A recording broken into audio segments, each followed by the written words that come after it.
Hi, this is Math 0955.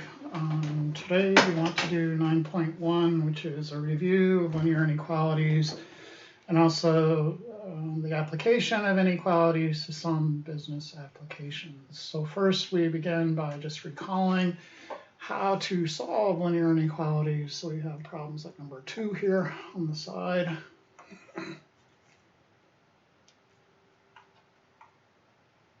Sorry, the pen, as usual, is not working. There we go. And let's see, we have 3x minus 8 greater than or equal to 4. So we approach it just like solving an equation. You want to isolate x on one side. So you're going to add 8 to the other side. And then you're going to isolate x by dividing. So I'll divide both sides by 3. If you divide or multiply by a negative, it'll change the direction of the inequality. That's not the case here. So we just have 12 over 3, which is 4. And then they want the answer in interval notation. So if you need to, you can draw out the number line. They usually just plot the number that's with the inequality. So I need everything greater than 4 or equal to 4. Okay, so all the way from 4, starting at 4, including 4, and then all the way up to infinity. Okay, so that's the deal. Everything else is just basically variations on this idea. Oh, then they want you to actually, so you're going to be forced to graph the thing. Okay. So again, if you have an issue with a negative, you're going to have to change the direction of the inequality. That's what's going on in number 3. So negative 3x greater than or equal to 15. If you divide or multiply by a negative, it changes the direction of the inequality. So here I'll have x less than or equal to negative 5. So on the number line, here's negative 5, and it's everything below it or including it. Okay, so we're going from negative infinity on the left all the way up to negative 5 and including negative 5. So you need a square bracket.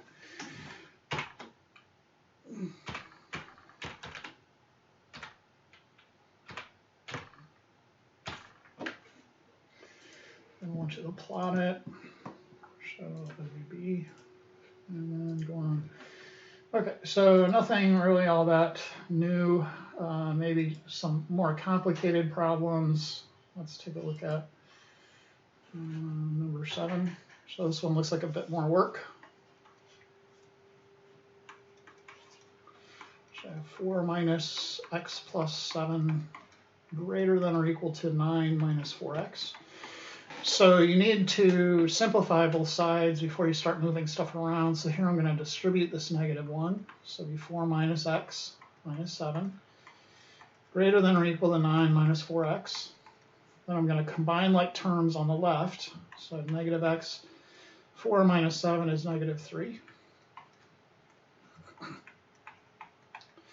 going to add the 3 to the other side. And then add the 4x to both sides. So it looks like I'm getting 3x greater than or equal to 12. And then you want it to isolate x, divide both sides by 3. And we're getting x greater than or equal to 4. So it's including 4 or everything greater than that. So our number line will go from 4 to infinity, including 4 there on the left. So I need a square bracket with that. 4 backslash INF. Always a parentheses with the infinity symbol. And then they want you to graph it. All right, so they're going to throw some fractions at you, and you approach these just like you did when we had them in equations. So you want to multiply by the least common denominator of all the fractions. In other words, something that's going to be divisible by 14, 7, and 7. And the number that will get that job done is 14. So if you pick it correctly, all of the fractions should go away. So here on the left, it'll be 14 times x over 14. So that's just going to be x minus 14 times 1 over 7. That'll just be 2. Less than or equal to 14 times x over 7 again. Or sort of similar to what we had before. And then 14 times 1. Okay, so for the first term there, 14 over 1 times x over 14. The 14's cancel. And you have x over 1, which is just x. 14 over 7 is the same as 2 over 1. So you get 2 times 1 over 1 times 1, which is just 2. Then on the right side, 14 over 7 again is 2 over 1. So you just have 2x plus 14. I'm going to move the 2x over. So get negative x minus 2 less than or equal to 14. And I add 2 to the other side. Okay. It looks like I'm getting closer. Now I have to multiply both sides by a negative, right? So I need positive x on that left side, so I'm going to multiply both sides by a negative. Or if you want, divide both sides by a negative, that's the same thing. Negative times negative, positive x, and I multiply by a negative, so I have to change the direction of the inequality. On the right side, 16 times negative 1 is negative 16. So label negative 16. It's everything greater than or equal to. So you use a square bracket. And it looks like we're going to go from negative 16 to infinity. Okay, so square bracket, negative 16 to backslash inf.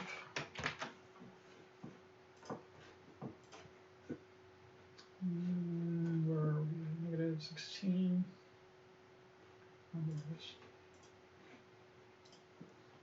Okay, another fraction. Here's one that's a bit more difficult, but it's the same idea.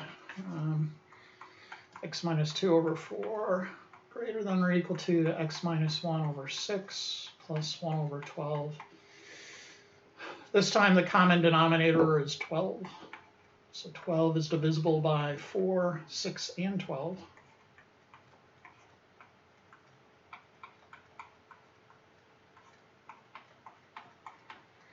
So if you multiply it on one side, you got to multiply it on the other.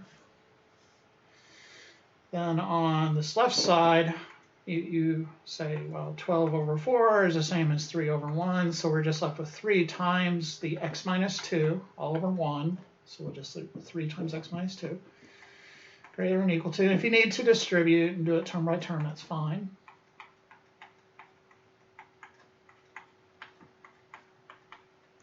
Okay. On the left, I'm going to distribute the 3, so I have 3x minus 6. On the right, at least for the first term, it might be a little bit foreign to you, but the way you think of it is 12 times this binomial x minus 1 all over 6. And then you could simplify the 12 over 6 portion. So 12 over 6 is the same as 2 over 1. So you're just left with 2 times the x minus 1 all over 1. And then plus 12 over 1 times 1 over 12. The 12 over 12 cancel. So you just get 1 over 1, which is 1. And then you're left with cleaning up by simplifying. Here we'll distribute. Okay. And then I'm going to combine any like terms. I'm going to move that 2x over to the left.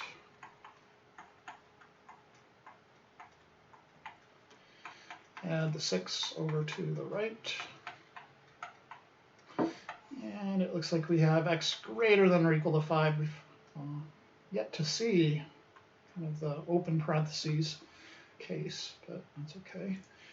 We're starting at 5 and going to infinity. So 5 to infinity.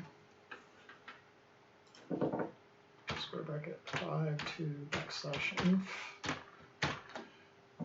And then the square bracket 5 to infinity. And this is just more complicated type problems. You have to simplify first, before we start moving stuff around.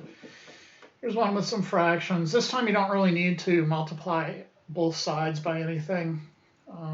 You can see that they're going to simplify once you distribute. This one's a little harder. Let's try number 12, and then we'll do 13. So I have 2 minus 1/2 times 2x minus 4 less than or equal to 1/6 times 18x plus 48. So based off the last problem, you're probably tempted to just multiply everything by 6. Right? But I'm saying you don't necessarily have to always do that, because in this case, the fractions are going to go away when you distribute. Okay? So I have 2 minus 1/2 times 2x, and then plus minus 1/2 times negative 4. On the right side, you'll have 1/6 times 18x when you distribute. And then the second guy, plus 1/6 times 48. Okay. So get 2 minus 1/2 times 2x. You can see there's a simplification there, so that's just going to be 1x. And then 1/2 times negative 1/2 times negative 4 is positive. It'll be 4 over 2, which is just 2. And less than or equal to 18 over 6 is the same as 3 over 1. So it's just going to be a 3x. Plus 48 over 6 is the same as 8 over 1. So it'll just be 8. Combine like terms. Start collecting your variable terms on one side.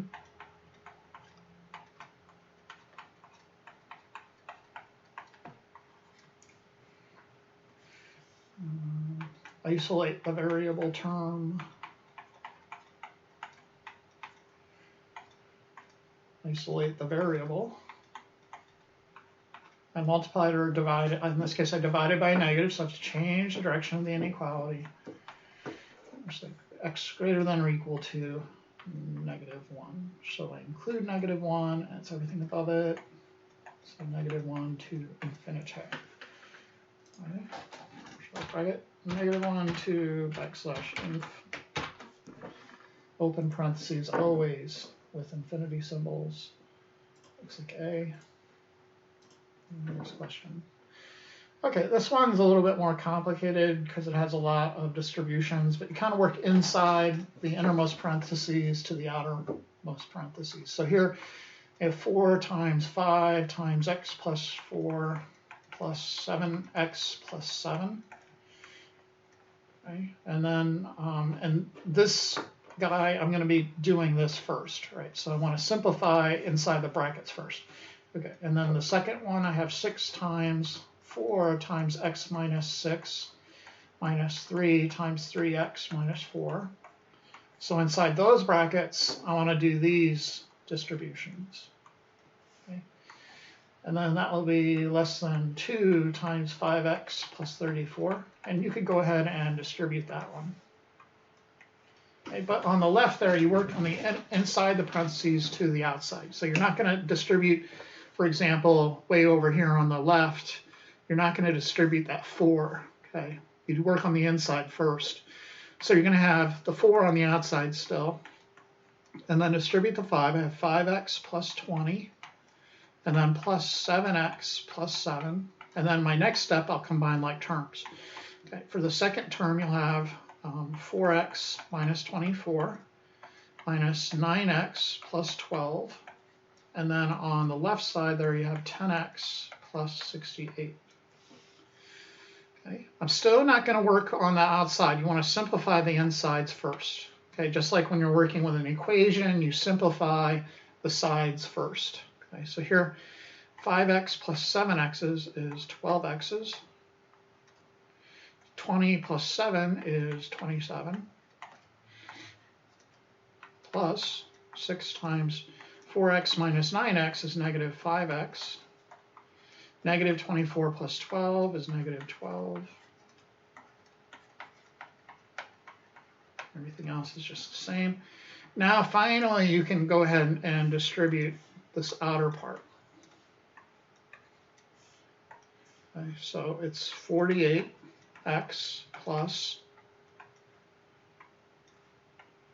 108 plus minus 6 times negative 5 is negative 30x. And minus 6 is 72.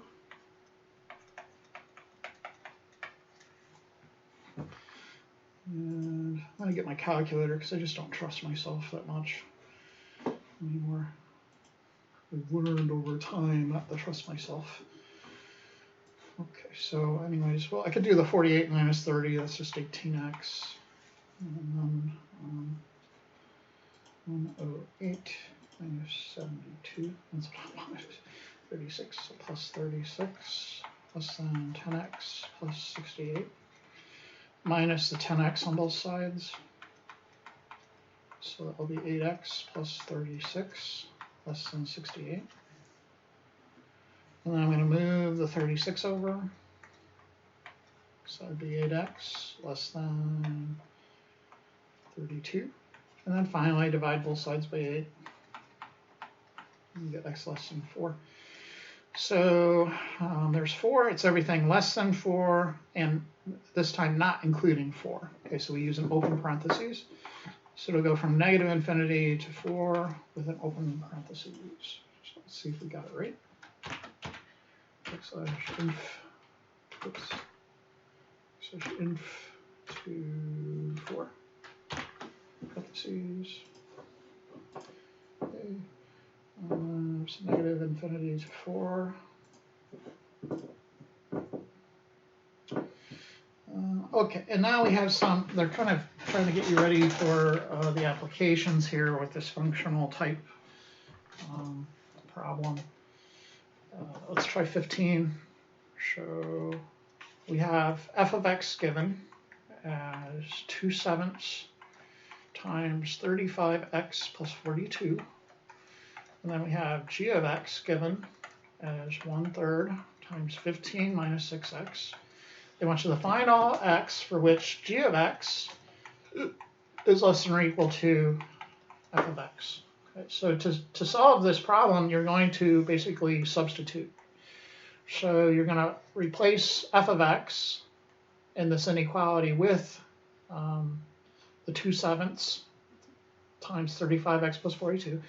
And then you're going to replace the g of x in that inequality, right here, with the 1/3 times 15 minus 6x. And as soon as you do that, it just turns into a regular old inequality like we've been solving. So it's nothing new, it's just a bit of kind of notation. It's equal to 2/7 times 35x plus 42. Okay. So to solve this, you can multiply both sides by 21, or you can distribute. Okay, so I'll have 1/3 times 15 plus 1/3 times negative 6x. That'll be less than or equal to 2/7 times 35x plus 2/7 times 42. On the left here, 15 over 3 is the same as 5 over 1, so that'll just be 5 minus 6 over 3 is the same as 2 over 1, so it's a minus 2x, and then less than or equal to 35 over 7 is the same as 5 over 1. So 2 times 5 is 10, and we have an x. 42 over 7 is the same as 6 over 1. 2 times 6 is 12 over 1. I'm going to start collecting my variable terms on one side.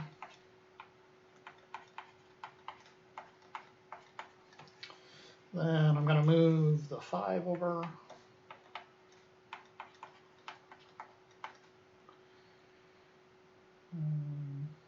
I'm not happy because it's giving me a funny answer. And then finally, x divided by negative 12. That will change this direction of the inequality. And it looks like we have this funny number, which makes me believe that I did something silly. So I'm sort of going back there and rescanning. 3 and 15 is 5. 3 and 6 is 2. Did I put them in the right places? Yeah. 7 and 35 is 5, times 2 is 10, 7 and 42 is 6, times 2 is 12, move the negative 10, and 12, move the 5. 7. Okie dokie. Interval notation then, -7/12 to infinity. It's -7/12 to infinity. Okay, so square bracket, -7/12 to \inf. Answer. Wow. All right, whatever. Okay. This one, number 16. Again, it's one of these functional types. So f of x is 8 minus x plus 4 plus 2x. If you want to, you can go ahead and simplify it. So this is 8 minus x minus 4 plus 2x, which equals 8 minus 4 is 4. Negative x plus 2x is plus x. It wants to know all values of x for which f of x, which is 4 plus x, is at least 3. So that means equal to 3 or greater than 3. So you're going to put the greater than or equal to sign. Okay. All right. So I'm going to move the 4 over. So x is greater than or equal to -1. There's -1. So it's everything greater than -1 or equal to -1. So it'd be square bracket -1 to infinity. Open parentheses with the infinity symbols again. /inf.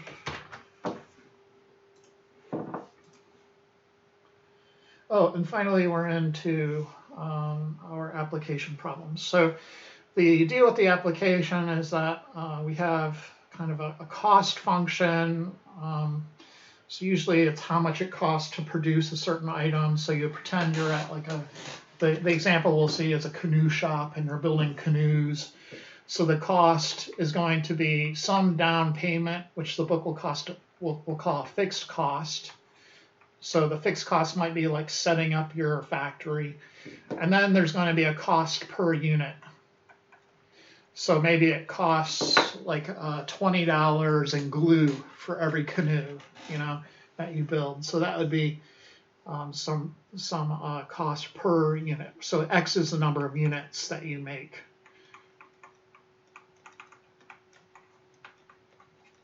Okay, so there's this cost function. Then there's a revenue function, which is basically how much money you're bringing in from the store. So it's going to be the price per unit. So price times unit. Some cost times unit, price per unit times unit. So again, X is the number of units produced and sold. So you assume that you're actually going to sell everything you produce. So it's a little unrealistic, but the idea is that the difference between those tells you your profit, right?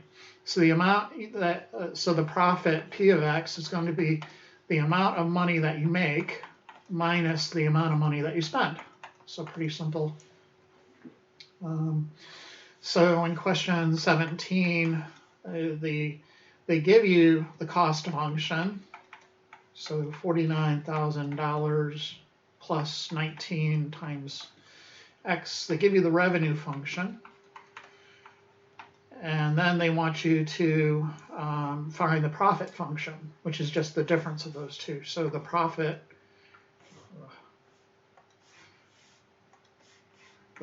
function is going to be the revenue function, x, 33x minus, and you have to put the cost function in parentheses, 49,000 plus 19x.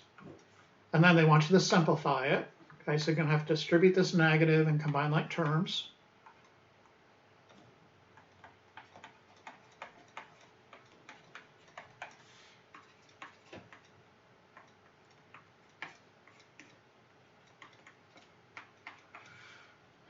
Okay, so this will be 14x minus 49,000. Okay, so that in for the profit function. Oops, how many zeros there? Okay, and then they want to know how many units, more than how many units do you have to produce and sell for the business to make money? Okay, so this is you want the profit P of X to be greater than 0. Okay, so you need to make more than X units in order for your profit to be more than 0. Okay, so you want to make money, not just break even. So what you do is then kind of think like we did with the functions above. You're going to place this in for P of X. Okay? Hopefully that will just be automatic. So it's just 14x minus 49,000 needs to be greater than 0. Okay, so you add the 49,000 over. And then divide by 14 on both sides.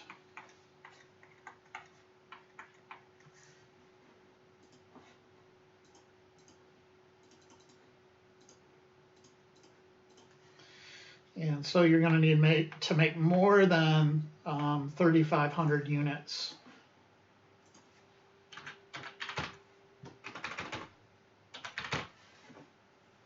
Refuses to, keeps adding over 0. This is the same problem.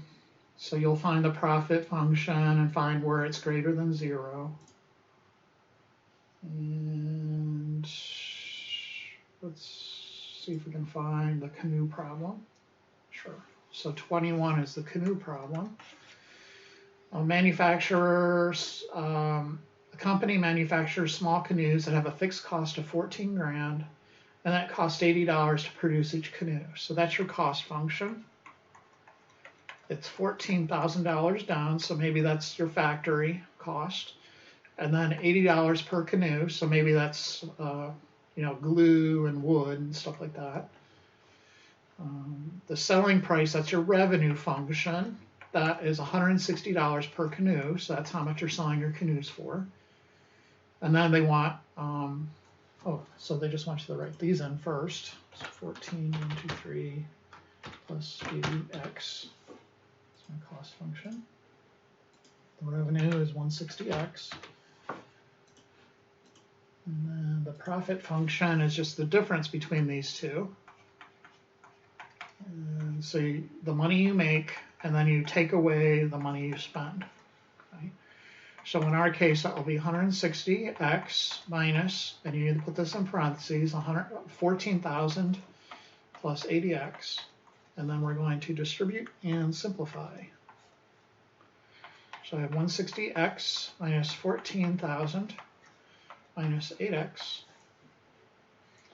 And so that will be 152x minus 14,000. So that's our profit function. X minus 14,123. What row? 160. I'm not sure what I did wrong. 2,000. Oh, it's 80, not 8. There it is. Sorry about that.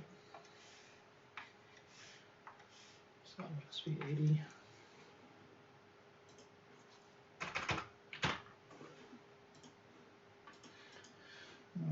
How many canoes must you sell for the place to make money? So again, you need the profit to be greater than 0. You don't want to just break even.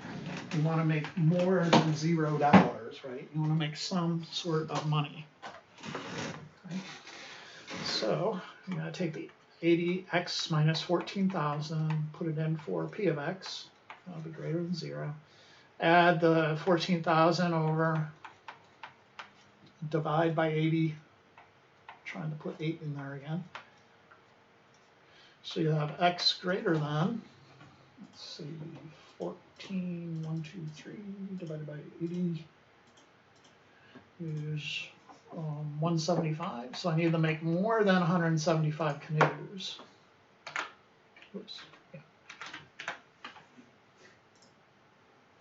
Yeah. Last one's just another one of these problems. Let's go back to those graph problems, see how those are.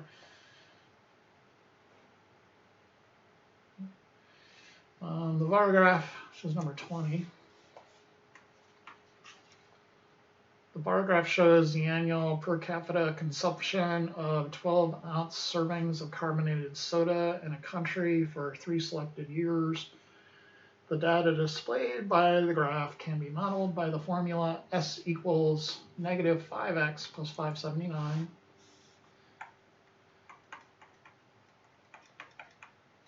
where S is a per capita consumption of carbonated soda in 12-ounce servings. Okay, so S is the number of 12-ounce servings of the soda, and X is the number of years after 2004.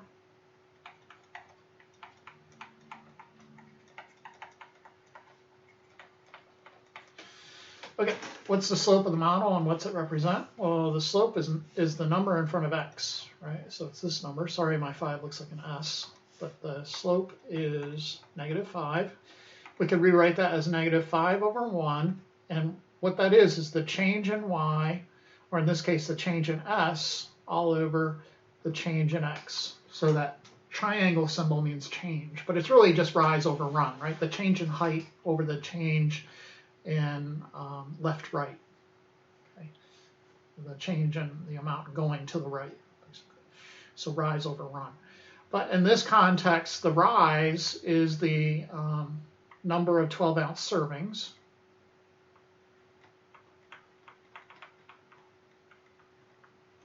And the run is years. So if you look at it kind of literally, it's saying that the number of servings is going down by 5 12-ounce servings for every 1 year. So we'll go over here and look at A. It doesn't really seem to work. The slope is, yeah, so this one will work, I believe.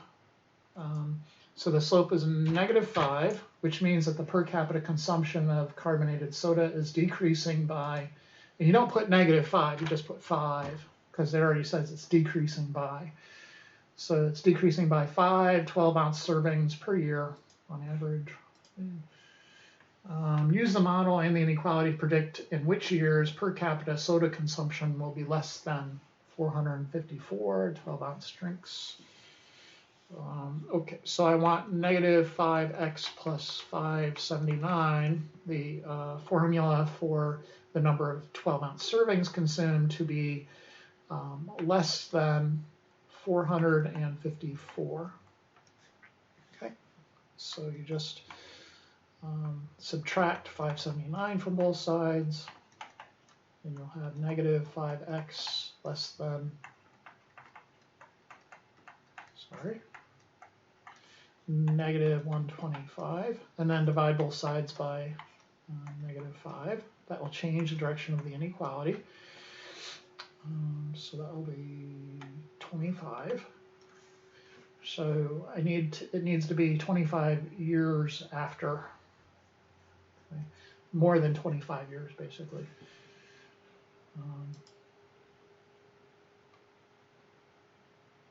So after the year, so 2004 plus the 25, it'll be 920. So after the year 2029, it'll go down to that amount.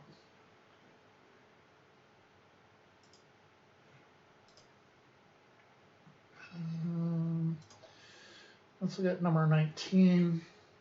So in this case, the diversity index from 0 to 100 measures the chance two randomly selected people are a different race or ethnicity. The bar graph on the side shows the national index for a country for 4 years from 1980 to 2010.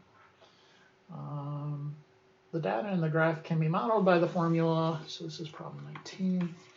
D equals 0.8x plus 32, where D is the national diversity index for a country. So I think this is as a percent, and it's a probability of choosing 2 people at random that are at different races. And then X is the number of years after 1980.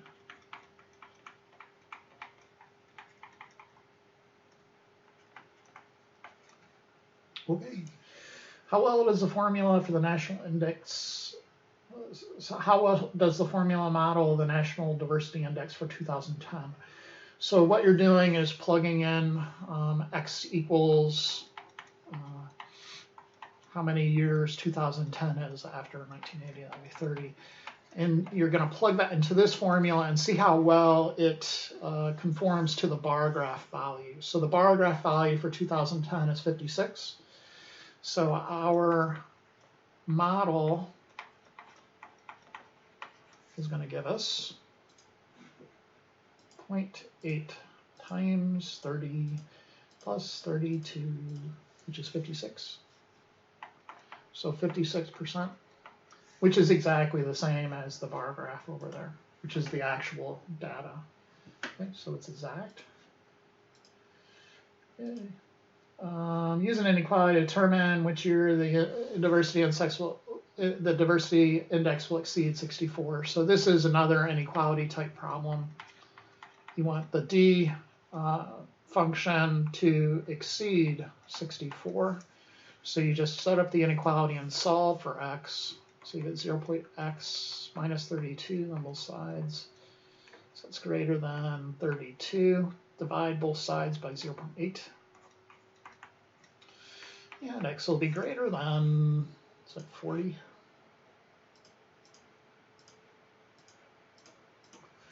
Yeah.